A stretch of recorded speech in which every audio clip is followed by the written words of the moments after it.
Buenas noches a todos y a todas en estas largas semanas del confinamiento. Nos toca hoy ver un texto de Pierre Bourdieu dentro de la asignatura Sociología del Conocimiento, texto que nos ha elegido Claudia y del que aquí haré una presentación y un análisis en sus líneas fundamentales para poder luego proceder al debate que tendrá lugar a lo largo de esta semana del 13, que empieza el 13 de abril del 2020. El texto se titula ¿Cómo se hace una clase social?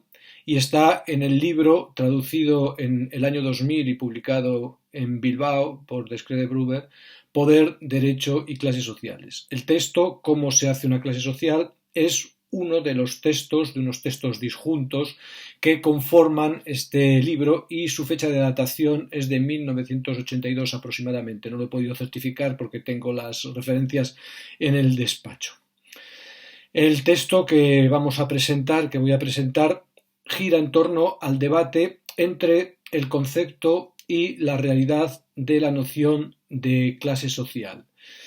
¿Qué es una clase social y qué entidad tiene la clase social? ¿Es un concepto teórico? ¿Es un concepto que pertenece a la realidad misma? ¿Cómo hemos de entender los conceptos? ¿Cómo hemos de entender la realidad social misma? ¿Cómo hemos de entender todo el proceso de conocimiento y de acción cognitiva que nos lleva a determinar lo real y sus componentes desde el punto de vista de lo social?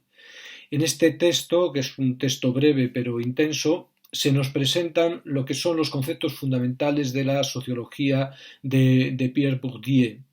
Los conceptos fundamentales de agencia, el concepto de relacionismo, el concepto de posición y de performatividad, el concepto de hábitus, el concepto de capital y violencia simbólicos, y también el concepto de campo social. Estos conceptos que están trabados a lo largo de la obra de Bourdieu se van desarrollando de distintos modos y que de alguna manera constituyen el eje de su pensamiento, de sus análisis. Estos conceptos los vamos a ir desarrollando, aquí simplemente os los nombro, los vamos a ir desarrollando a medida que avance la exposición y veremos su determinación y su interrelación mutua. La posición de Bourdieu, que es un hombre que de alguna manera vive entre los años 30 y principios de los años 2000, nace en 1930, muere en el 2002, como todo sociólogo parece ser un destino de sociólogo de casi todos, Norbert Elias sería la excepción, como casi todos los sociólogos tiene una vida relativamente corta.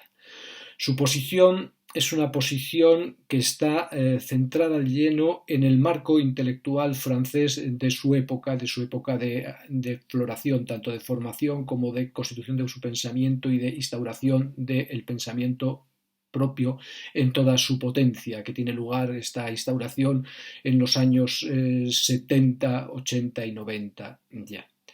La posición de Pierre Bourdieu oscila en su referencia al marxismo, que absorbe a través fundamentalmente de Althusser, por ejemplo, con el que tuvo una relación muy estrecha, su relación con el marxismo y su relación con el estructuralismo, que marcó, como es bien sabido, la vida intelectual francesa en los años 60-70 de una manera indeleble, marcó todos los campos del pensamiento francés.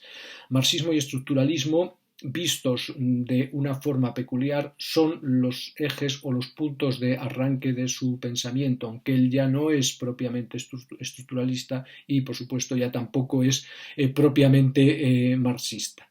Hay otro elemento del pensamiento de Bourdieu que está aquí solapado en esta obra, pero que se refleja en las obras que tiene sobre la cabilia y sobre las sociedades campesinas. Hay otra línea de fuerza que es un pensamiento, diríamos, en sentido unamuniano, intrahistórico, en sentido de mundo de la vida, en sentido de un pensamiento de las pequeñas gentes. Este pensamiento del mundo de la vida está presente aquí de forma escasa, pero es un elemento fundamental, en mi opinión, a la hora de entender el planteamiento de Bourdieu, fundamentalmente en cuestiones que tienen que ver con la antropología cultural y también con la antropología económica.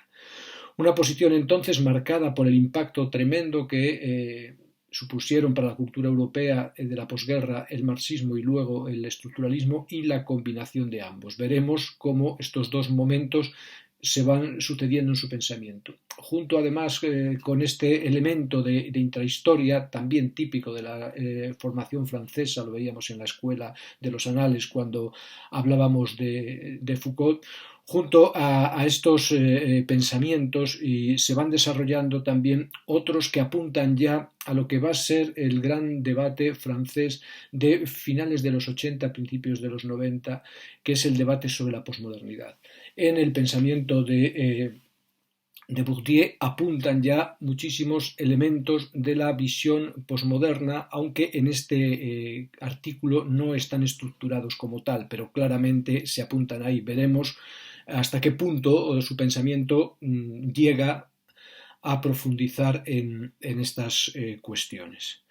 La posición de Bourdieu es una posición, por lo tanto, bien tamizada en sus puntos de partida y con unas características muy claras, por lo menos en este artículo y fundamentalmente también en el conjunto de sus obras principales. Un primer punto de su marco general que hay que resaltar es su concepción combativa de la realidad social, de la realidad sociocultural, también diríamos, de la realidad histórico-cultural.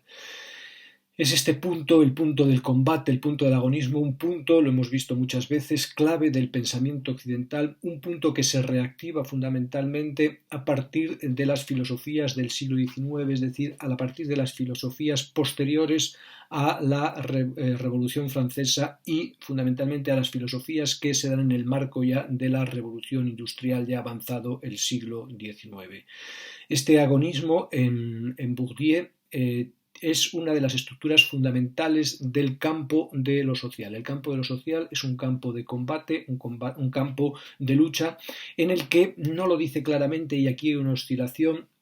Parece que esta lucha en el fondo se desarrolla en un ámbito de suma nula, de interacciones de suma nula, es decir, en un ámbito en el que unos ganan y porque unos ganan otros pierden.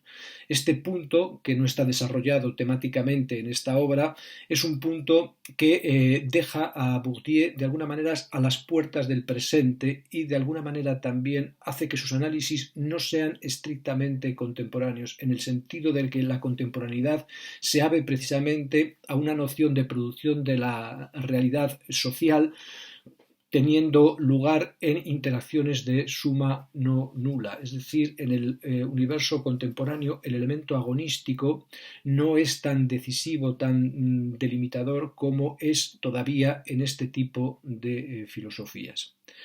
Otro elemento fundamental ligado al concepto de agonismo del pensamiento de Bourdieu y al pensamiento típicamente también francés de esta época es la cuestión del poder. El hecho de que el significado es lo que de alguna manera determina el ir siendo de lo real y ese significado tiene que ver con el poder, con la aprehensión que determinados individuos o determinados grupos realizan sobre otros o sobre el conjunto de la realidad social para incrementar su poder. De alguna manera, el agonismo y la cuestión del poder son elementos centrales de las ontologías, de las metaontologías occidentales y aquí, en esta época de la historia, del pensamiento, en este lugar que es Francia, adquieren una reviviscencia tremenda, fundamentalmente a través de la revisión que de Marx hizo, por ejemplo, Hippolyte, que marcó a toda una generación.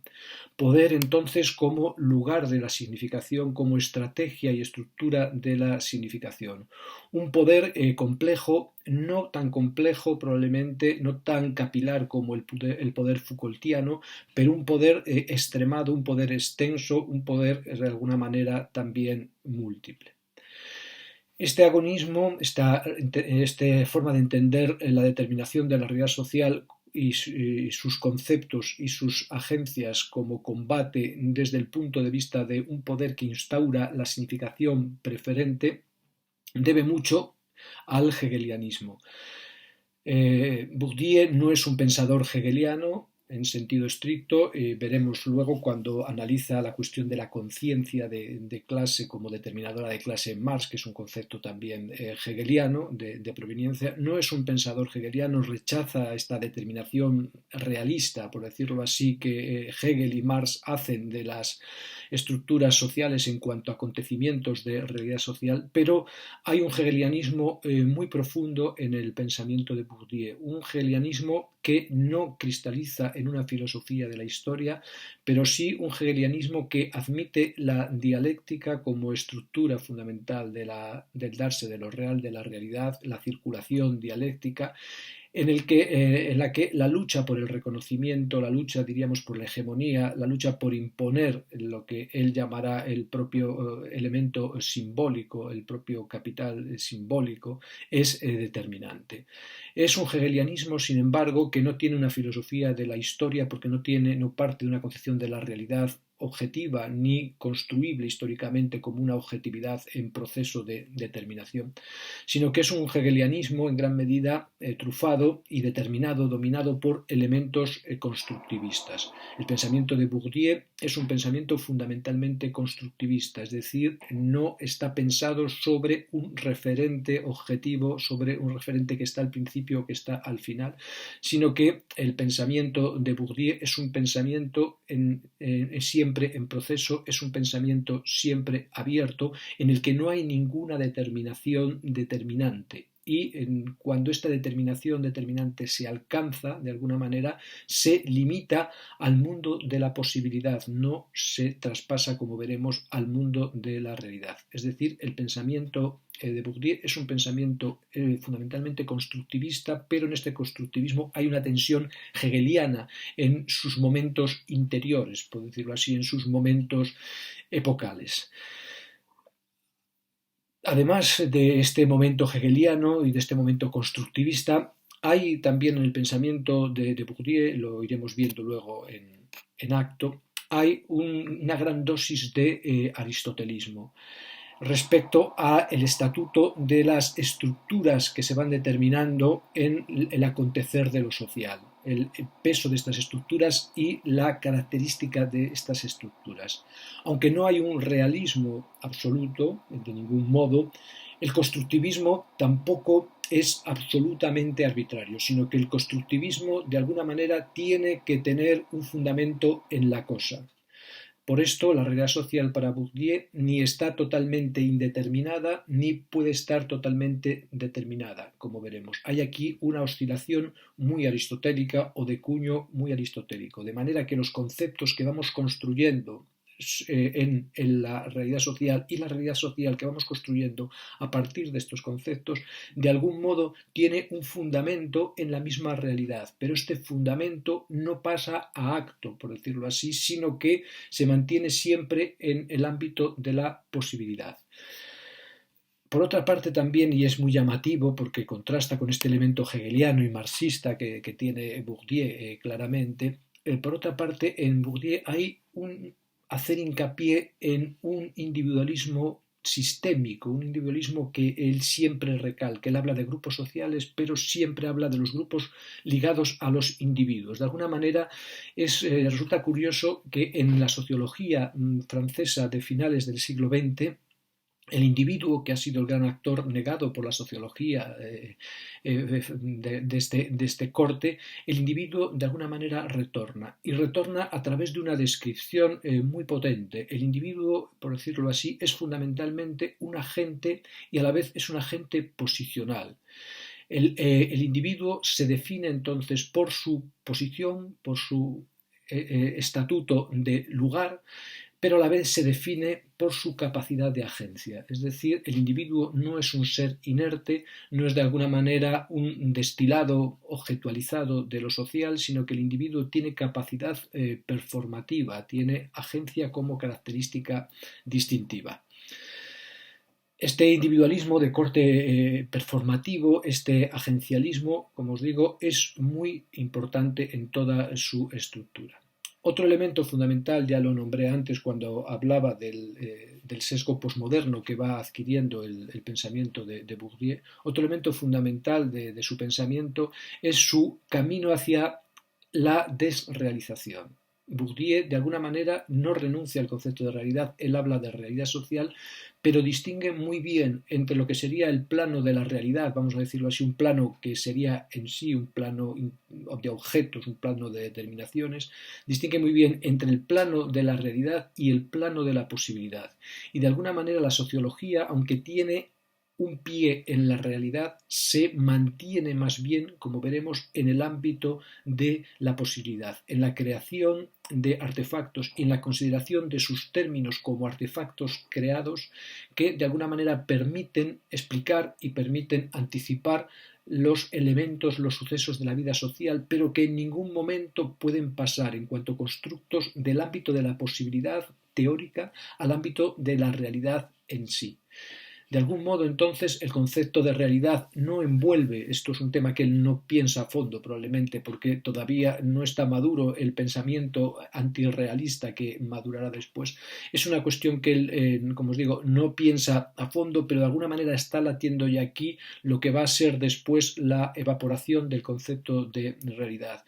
De alguna manera, Bourdieu es aquí todavía lo que Kant respecto al realismo tradicional. De alguna manera, en Kant nos movemos en un mundo que no es real, que es el mundo de los fenómenos, que no es real porque lo real profundo serían los números, pero los números que son inalcanzables de alguna manera siguen siendo determinados como reales. Hay aquí una oscilación no tematizada en este libro por Bourdieu que quedaría falta de tematización sobre el alcance necesario del concepto de realidad. Si realmente nosotros como agentes nos movemos en el ámbito de la posibilidad y lo que hacemos son efectuaciones de realidad, sí, pero desde el ámbito de la posibilidad, quedando intocada o quedando no accesible una supuesta realidad que estaría envolviéndolo todo, sí, como os digo, si esto es así, ¿qué significa y qué consecuencias puede tener, como se verá después en las antropologías, en las sociologías de corte postmoderno? Hay otro elemento también, porque es un pensamiento complejo y filosóficamente de alguna manera a veces un poco disonante, hay otro elemento que se manifiesta en este artículo concretamente de los años 80 y es la necesidad que siente Bourdieu, sin embargo, a pesar de todo el constructivismo que él sostiene que le llevará a negar la existencia real de las clases. Sin embargo, como os digo, está aquí presente un elemento de exigencia que tiene respecto a lo que es su momento histórico en el que la presión del marxismo es muy fuerte y por lo tanto se ve obligado a enfrentarse a la cuestión de lo emancipatorio. De alguna manera que las clases sociales no sean entidades reales, que los conceptos que nosotros construimos y con los que nos construimos no sean conceptos reales en sentido tradicional, no significa que no sean conceptos realizativos y por lo tanto no significa que nosotros no nos podamos emancipar a través de estos conceptos. Esta cuestión es muy importante, es decir, el constructivismo frente al realismo en modo alguno significa la imposibilidad de la emancipación, sino que probablemente significa desde su punto de vista la posibilidad de una emancipación más ajustada a las estructuras más verdaderas, diríamos, de nuestra forma de producirnos en la realidad, de producir categorías y de producir también realidad.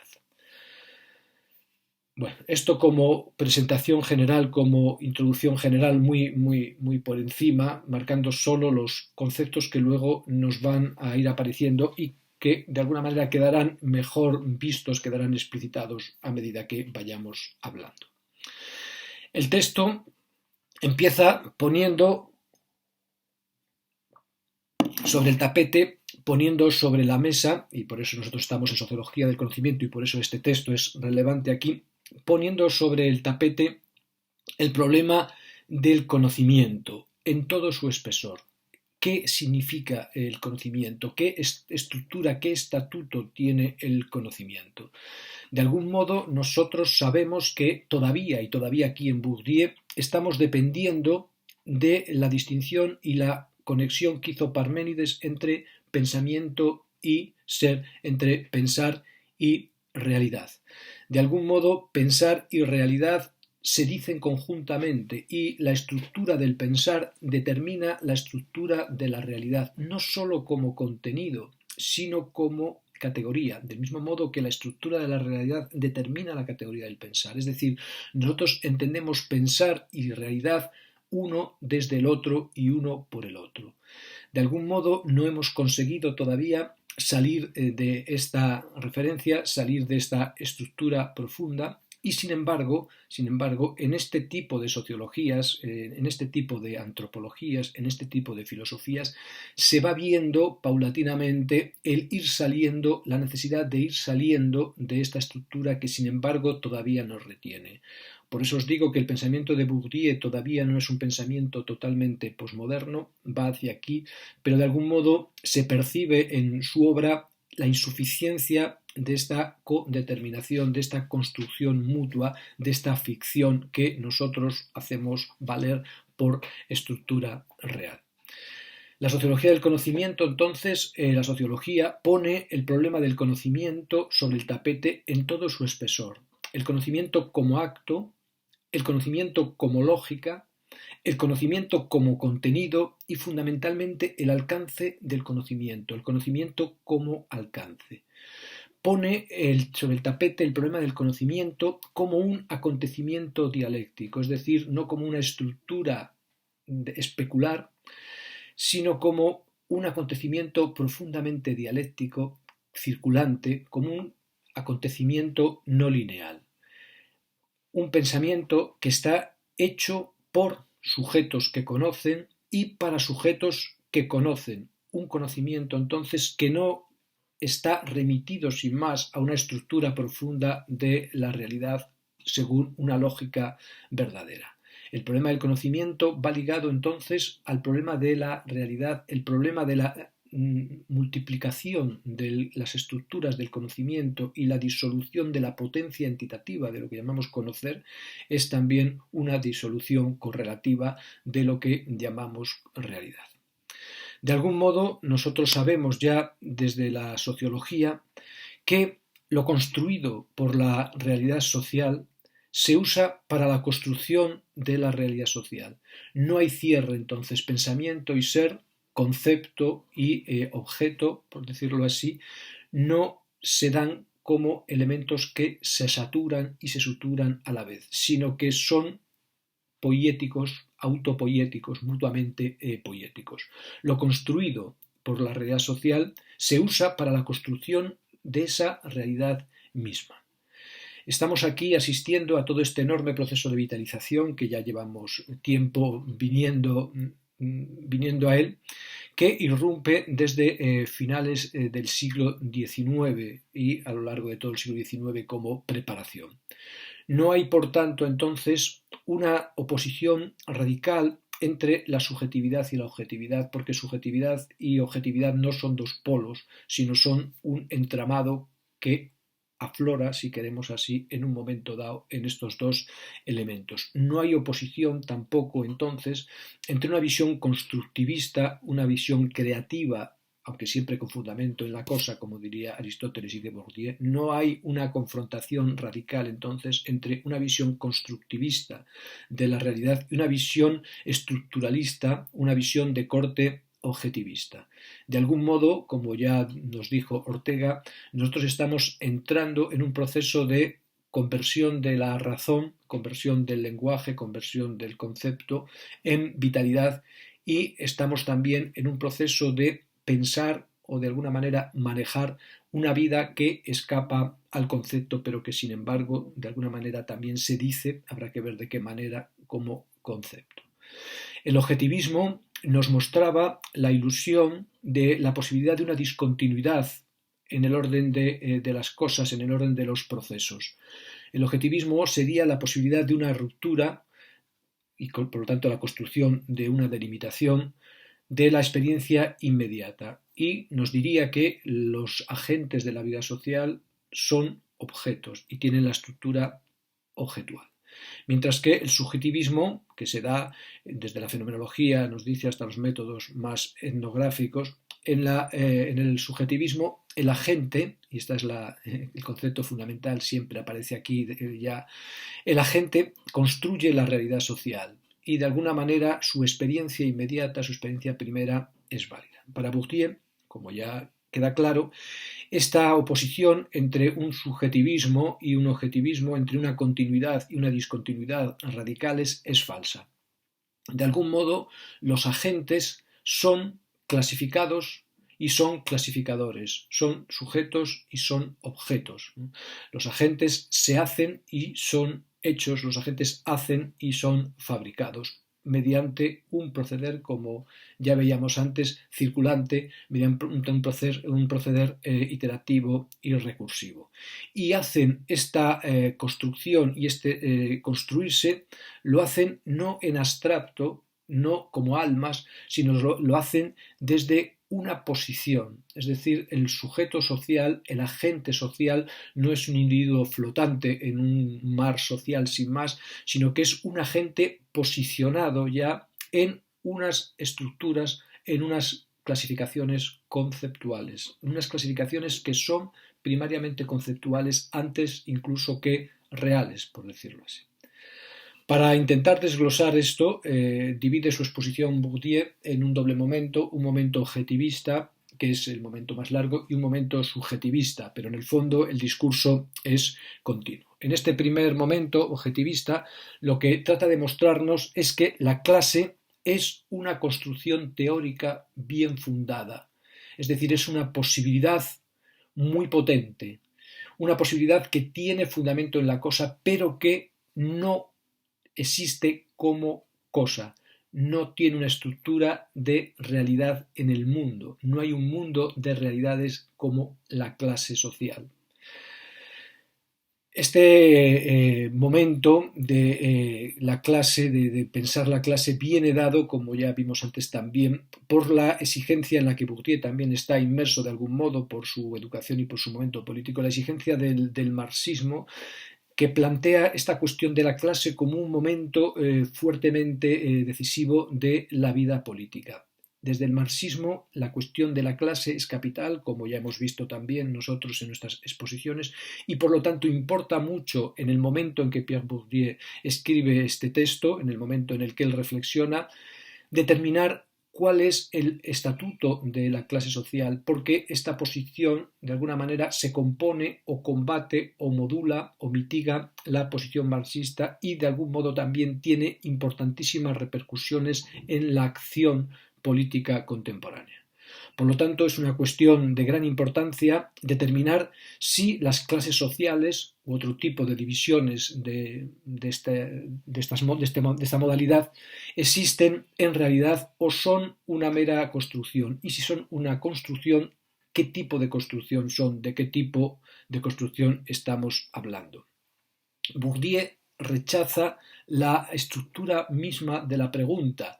Rechaza que la pregunta se pueda resolver dando la razón a una de las dos partes de la opción.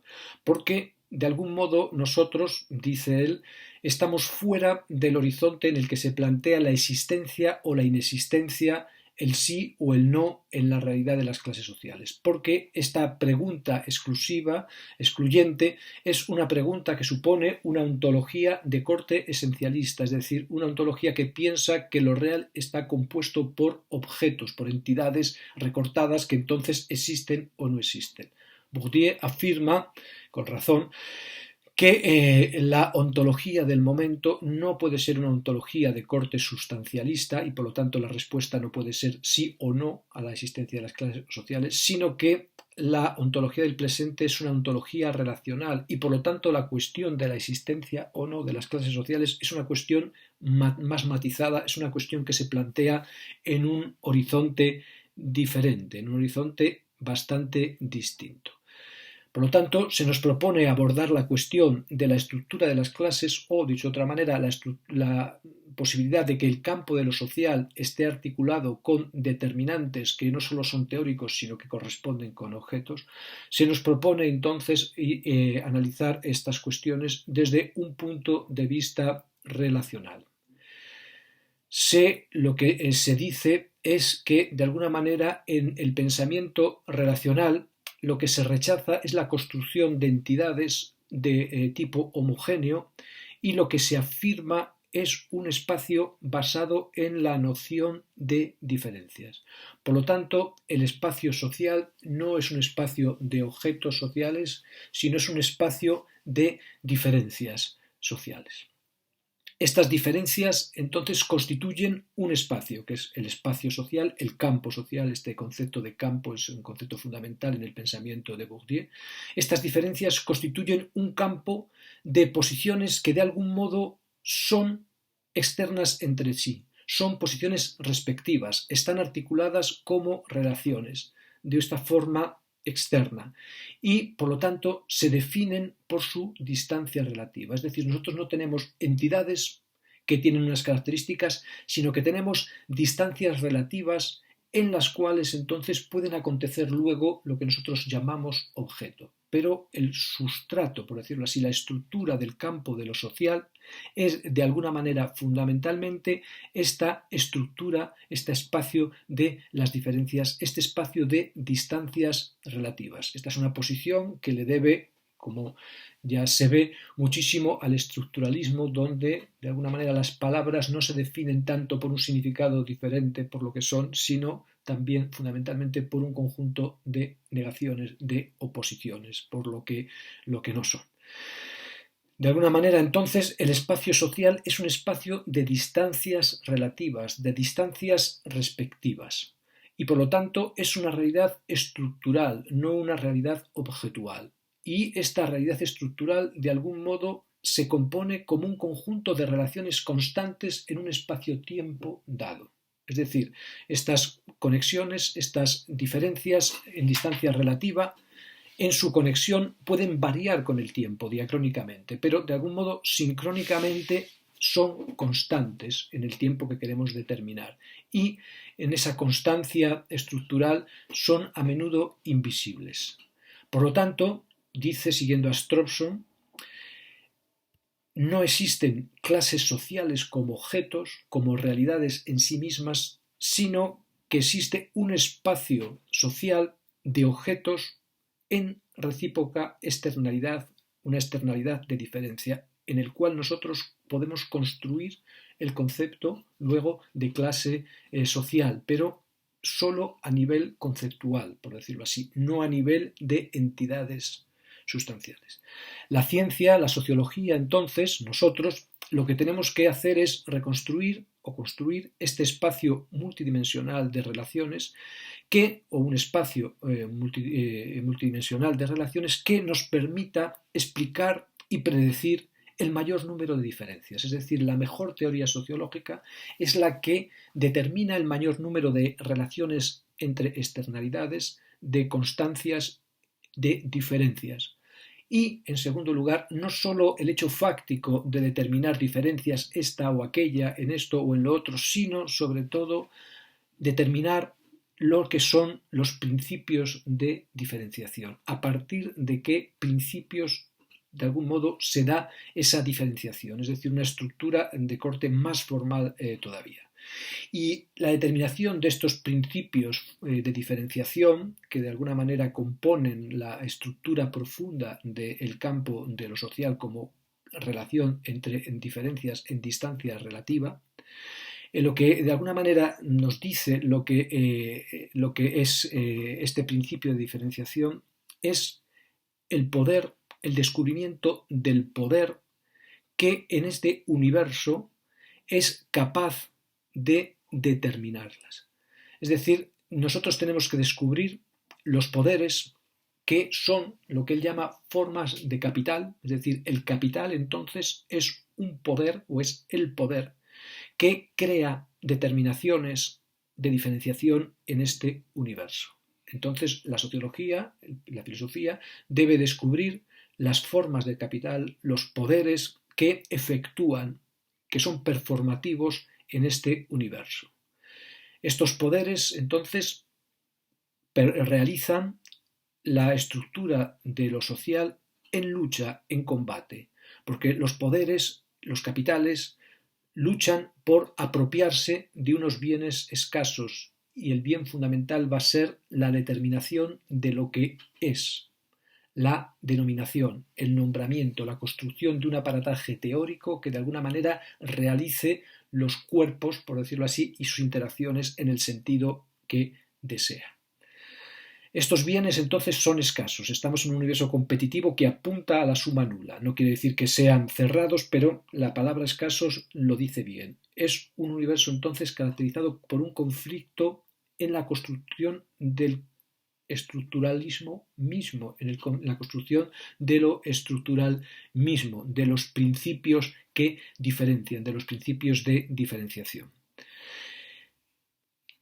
Estos elementos, estos poderes, estas formas de capital son entonces poderes activos, propiedades activas, que tienen entonces capacidad de hacer que aquellos que los poseen sean poderosos, sean fuertes y ganen, saquen rendimiento a este poder.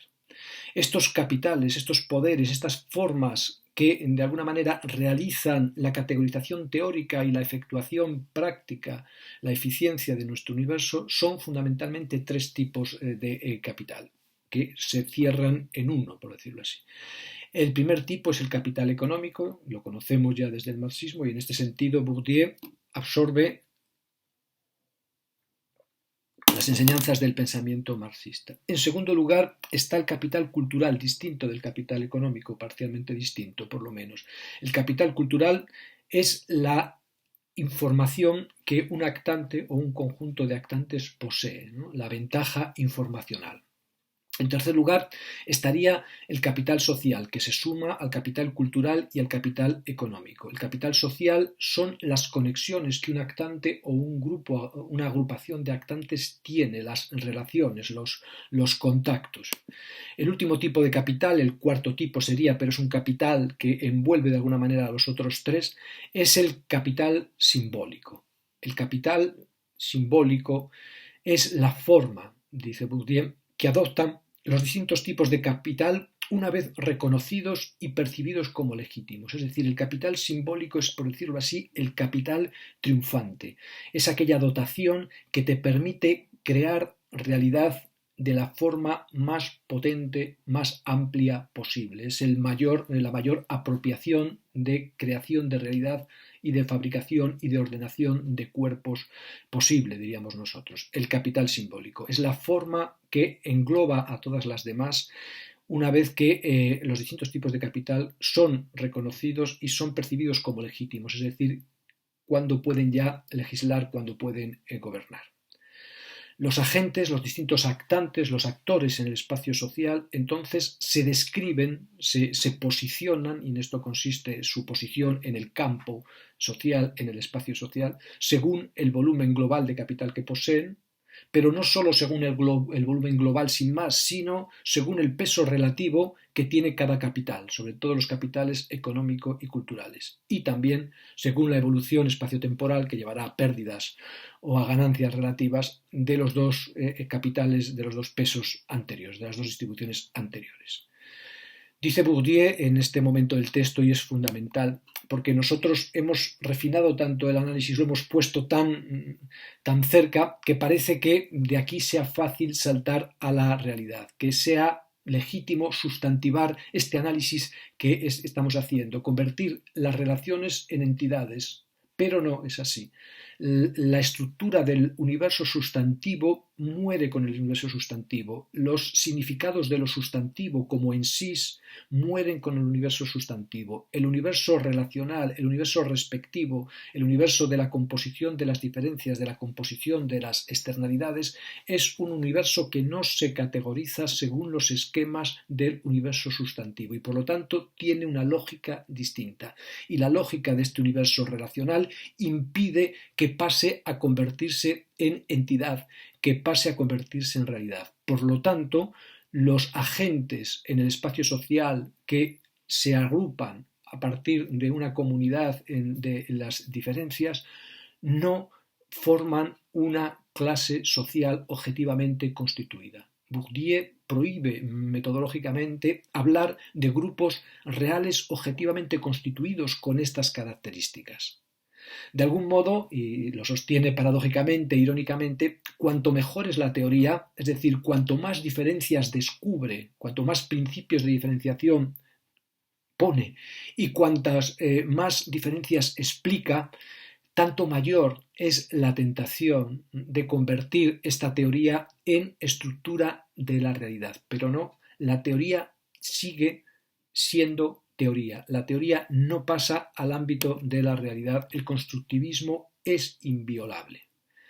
Aunque, está claro, estas construcciones tienen fundamento en la cosa, como decíamos anteriormente, y es una característica muy importante. Claro, habría que preguntarse aquí qué significa que tienen fundamento en la cosa, por qué tienen fundamento en la cosa, etcétera, pero es una pregunta que nos prohíbe el propio carácter constructivista de la teoría, igual que en Kant se nos prohíbe pensar en la cosa en sí, el éxito de los juicios sintéticos a priori, porque el éxito de los juicios sintéticos a priori está precisamente en su carácter trascendental, no en el elemento trascendente. Aquí sucede lo mismo. El éxito está en esta forma, no en una objetividad anterior. La objetividad no es el universo de descripción de las relaciones. La realidad, por decirlo así, entonces no tiene carácter objetivo ni se alcanza objetivamente.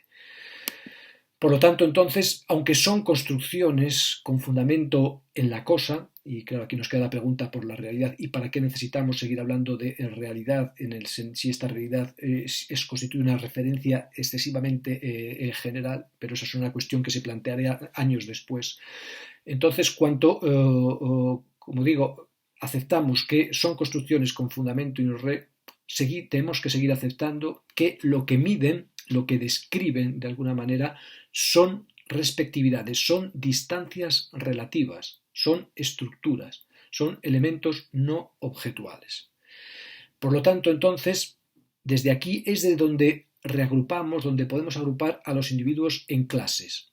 Los individuos que más se parecen, que pueden ser aglutinados, que pueden ser de alguna manera conducidos, que pueden ser inclinados hacia unas determinaciones más comunes, decimos que pertenecen a una clase.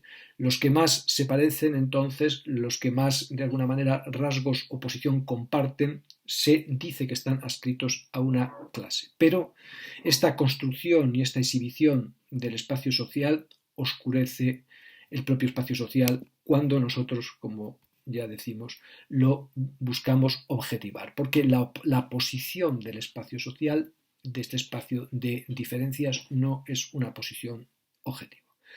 Construimos entonces, de alguna manera, el espacio social, el campo múltiple y variado de lo social, lo constituimos de forma, diríamos, gestáltica. Lo construimos por proximidad de las estructuras comunes, por semejanza en la producción de prácticas, por semejanza en las representaciones. Pero lo construimos, agrupamos de alguna manera. Somos nosotros, con nuestras teorías, las que cerramos esta cuestión. Esta estructura, entonces, que produce prácticas y representaciones, esta posición en cuanto a estructura, que produce prácticas y que produce representaciones, que hace que los individuos que las comparten o que de alguna manera parece que se aproximan en su compartirlas, es lo que llama Bourdieu hábitus, uno de los conceptos claves de su filosofía, como veíamos al principio. El hábitus, una noción que es vieja en filosofía, que viene de Aristóteles fundamentalmente, y que en la filosofía francesa tiene un alcance muy largo, fue rehabilitada por Bergson con la noción de dispositivo fundamentalmente, y luego ha sido utilizada por Deleuze, ha sido utilizada por Foucault, es utilizada también aquí por Bourdieu, y en el pensamiento alemán bajo el nombre de Gestalt es utilizada también por Heidegger, por ejemplo. Es una estructura muy, muy potente del pensamiento occidental. Esta estructura, entonces, que produce prácticas, esta estructura de la posición, esta estructura que da posibilidades de los mismos comportamientos, que permite aglutinar trayectorias como convergentes, es lo que llamamos el hábitus. El hábitus, entonces, podemos decir que son estrategias inscritas en el cuerpo. Podemos decir que el cuerpo es una inscripción de estrategias. Este análisis del cuerpo como inscripción probablemente lo toma de uno de los grandes sociólogos franceses y de los menos valorados, por decirlo así, porque parece un sociólogo siempre como de segunda fila y sin embargo no lo es. Viene de Marcel Mauss, el sobrino de el sobrino de Durkheim, al que ayudó a construir las encuestas, por ejemplo, del libro sobre el suicidio. Un grandísimo filósofo, un grandísimo sociólogo, Marcel Mauss, que tiene esta teoría del cuerpo como inscripción, como conjunto de determinaciones, como libro, además de otras teorías importantísimas como la teoría del don, también dentro de un universo de respectividad y de relatividad de forma distinta a este universo estructuralista de Bourdieu. El hábitus entonces son estrategias inscritas en el cuerpo, o entendemos que la agencia es una modalidad corporal, por decirlo así, compuesta de estructuras de inscripciones. Son disposiciones adquiridas en la posición ocupada que implica un ajuste a esa posición, ¿no? Es siempre un toma y daca, un construir lo que nos construye, un hacernos con lo que nos hace. Implica entonces un ajuste a esa posición. Un ajuste a las distancias sociales que incorpora, que estructura esa posición y que además se reproducen hacia el interior en la modalidad de la experiencia subjetiva. El hábitus es esta estructura disponedora, ¿no? Como siempre este ejemplo famoso, hermoso, ¿no? Cuando uno está en la estación de autobuses y ve bajar de un autobús que viene de la profunda Asturias a un hombre vestido como de domingo, pero un hombre con un cuerpo fuerte, dice, mira, un campesino que viene, o una campesina que viene a una boda en la ciudad, ¿no? El cuerpo es la inscripción, ¿no? de todas sus estructuras, esta respiración. Así, entonces, así por consiguiente, aunque la clase lógica, esta construcción analítica fundada en la realidad, no es sino un conjunto de ocupantes de la misma posición en un espacio, estos agentes están afectados en su ser social por ella, intrínseca y relacionalmente. Una clase lógica es una posición y sin embargo esta posición es una afectación en el propio ser social, intrínseca hacia adentro y relacionalmente. Las clases, sin embargo, siempre estamos en lo mismo, son teóricas, no son estructuras objetuales y pueden decirse entonces como aglutinaciones, como aglomeraciones, como amalgamas. Tenemos aquí una de las cuestiones más profundas del pensamiento contemporáneo, que es la estructura de los conceptos, la estructura de las articulaciones de nuestro discurso, de nuestro pensamiento, de nuestra descripción de la realidad. Son radiografías, son meras aglutinaciones, son parecidos de familia, son atractores, bueno, pues aquí está otra posibilidad de determinar esto. Las clases se pueden decir como aglutinaciones de agentes que están inclinados y que tienden a unirse, a reforzarse por estar sujetos a condiciones similares, a habitar estructuras similares de diferencias, a ocupar posiciones similares. Ocupando posiciones similares, de alguna manera se inclinan a unirse, se van reforzando. Las clases, entonces, son la suma de agentes que ocupan posiciones similares, que están sometidos a condiciones similares y que tienen disposiciones similares y que realizan prácticas similares. Una estructura, entonces, de reforzamiento, no una estructura de entidad. De algún modo, sin embargo, en la noción de clase se exige siempre un elemento más. En el marxismo, que es el ámbito de discusiones de este momento, como ya señalamos, en el marxismo se incide, y en el hegelianismo se incide fundamentalmente que la clase no es simplemente el estar en una estructura de diferencias constantes, por decirlo así, o cuasi constantes, sino que la clase necesita un elemento de conciencia y que este elemento de conciencia pasa la posibilidad a realidad. Pero esta idea de Marx, esta idea hegeliana, esta idea de sentido, esta idea de referencia a través de la complexión histórica, es para Bourdieu una ilusión teórica, teoricista. No hay un salto de esta probabilidad que supone la clase. La clase entonces es una probabilidad, es una estructura de aglutinamiento que tiende a lo difuso o que no tiene, siendo estructural, sin embargo no tiene unas fronteras que la enclasen. En esta estructura, entonces, no hay salto de la probabilidad a la realidad, mientras que Marx lo que haría, y Hegel lo haría lo mismo, es un salto injustificado de la probabilidad a la realidad. Una teoría, por muy bien fundada que esté, por muchas cosas que explique, por muchos principios que nos suministre, no es una teoría real.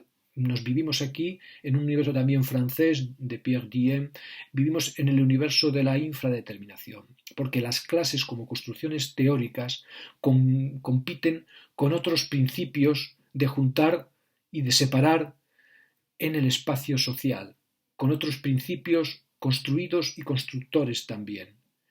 Compiten entonces con principios de corte étnico, principios raciales, principios nacionales, principios intrahistóricos, y no hay un desempate en la realidad. Hay construcciones más fuertes, más explicativas, más potentes, pero no hay un desempate final en la realidad, no hay una razón final. Lo que hace Marx entonces, al pasar a la realidad, es otro de los elementos claves en el pensamiento de Bourdieu. Es lo que llamaríamos la fuerza simbólica, que puede ser entendida como violencia simbólica o como también fuerza creativa simbólica. Lo que hace Marx al pasar a la realidad es una operación de fuerza simbólica, es una producción simbólica. Lo que Marx hace entonces es, de alguna manera, intentar que la sociedad crea de forma, mediante la magia social, que dice Bourdieu, que la sociedad crea que la ficción teórica de la clase, una ficción con fundamento en la cosa, pero una ficción en sentido estricto, que la ficción real producida y reproducida de esta forma pase a ser existencia real. Hace un ejercicio entonces, diríamos, de violencia simbólica o de imposición simbólica o de maximización del capital simbólico, lograr una posición en la que el capital simbólico esté en su mano y le permita operar en el sentido que quiere, haciendo que los demás admitan esa operación como legitimada. Pasa desde aquí entonces al momento objetivista, que es un momento ya más breve, más escueto. Y da un giro, situándose en la posición real desde la que se está discutiendo en este artículo, que es la posición de la batalla política. Nosotros vivimos, habitamos como cuerpos concretos en una batalla política. Y en esta batalla política, en el momento en el que se está dando, en esta batalla, la existencia o no de la clase, la realidad o no de la clase social es clave para poder operar, para poder agenciar en este campo social. Por lo tanto, asistimos aquí de forma pura a la operación pura de los conflictos entre las capitalizaciones sociales, entre las capitalizaciones simbólicas. A lo que asistimos es a una lucha cognitiva, y esto es característico de todas las situaciones que nosotros hoy llamamos, desde las posiciones gramscianas, posiciones de lucha por la hegemonía. Lo que asistimos es a una lucha cognitiva entre construcciones simbólicas ligadas a intereses.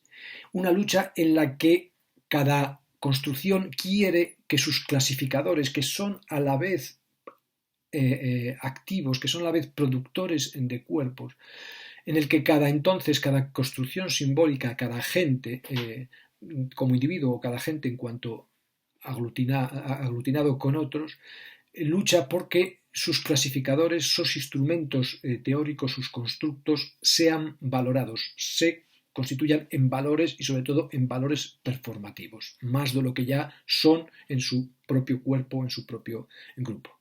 En este caso, entonces, lo que se busca es que un uso social se erija en referente, porque lo que hay aquí entonces es una lucha por la verdad como creación de verdad, porque no hay una verdad anterior, no hay una llegada a la realidad que sería la verdad, no hay la posibilidad de una verdad universal. La verdad, de algún modo, es la valoración por otros de las construcciones simbólicas de uno. Por lo tanto, la verdad es el triunfo del propio capital simbólico.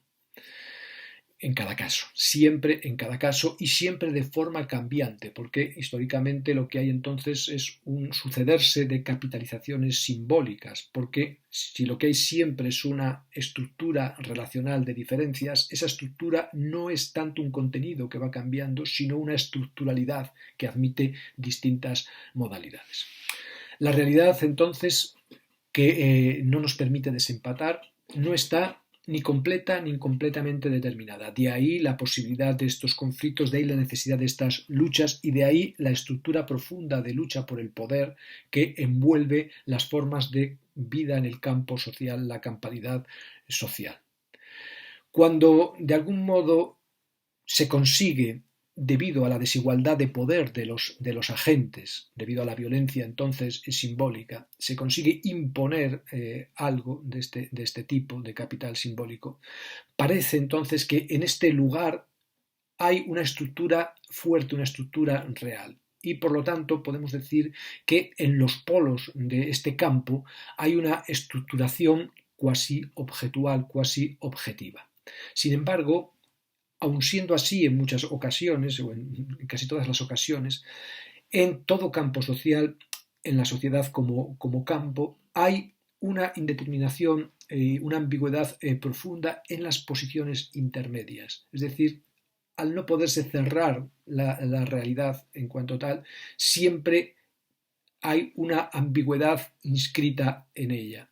Y en esta posición intermedia, entonces, es donde se presenta con mayor fuerza la indeterminación, donde el espacio se abre con mayor claridad a las estrategias simbólicas, a la lucha por la imposición de los propios signos, a la manipulación de los signos. Las luchas políticas del presente, en el que los polos de algún modo se van relajando y aumenta el espacio intermedio, los espacios fluidos que siguen, por ejemplo, a la Revolución Francesa, en los espacios fluidos que siguen a las revoluciones industriales, este territorio de algún modo va dominando. Nosotros diríamos hoy que precisamente estamos asistiendo a la casi identidad de este territorio de indeterminación y de ambigüedad con la estructura total de los hechos sociales.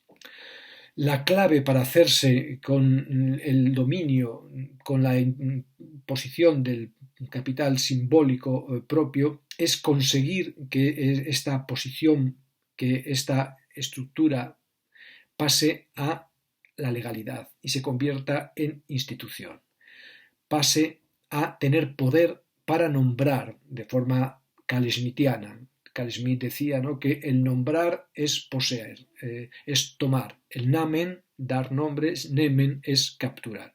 De algún modo, si no hay una estructura determinante, si hay un universo abierto a la determinación, quien determina, de algún modo, se hace con lo que se va a decir que es lo real. De alguna manera, describe totalmente y por lo tanto se apropia de ese universo.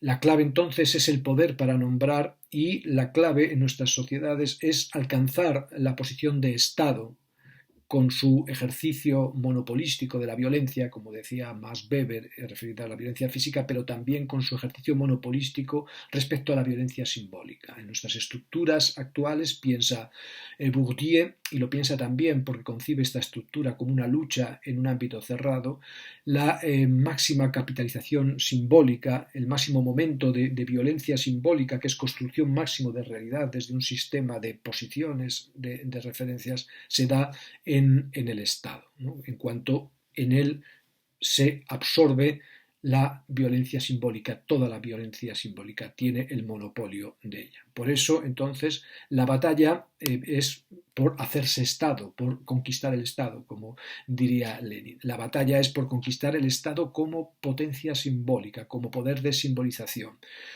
El poder simbólico, entonces, es el poder de constructor del mundo en el que, de alguna manera, la realidad no determina lo que es el mundo. Por lo tanto, en este sentido, podemos decir que hay clase social, clase sexual, que hay clase cuando hay agentes, hay actores, individuos, grupos o agrupaciones, mejor, aglutinaciones capaces de imponerse a sí mismos, de hacerse valer como autorizados para nombrar a otros, para dar nombre al resto, incluidos los otros.